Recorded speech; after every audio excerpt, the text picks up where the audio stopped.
కొద్ది పౌరుషం ఉండాలిరా. నీ అమ్మ కరోనా కొడకలు అనుకో కోరుకొని గుళ్ళో పడతారా. వాడు అలా అంటుంటే రక్తం మరిగిపోతుంది.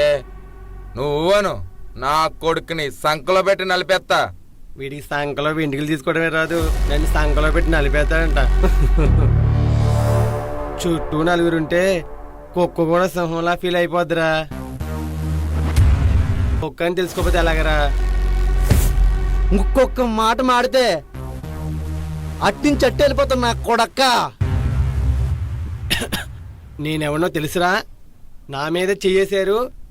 నేను సిద్ధాన్ని మనిషిని రా. ఏ ఒక్క నా కొడుకుని కూడా వదలను రా. మా అన్న చంపేస్తాడు. ఎవడ్రా సిద్ధు? రమ్మని నా కొడుకుని చూసుకుందాం.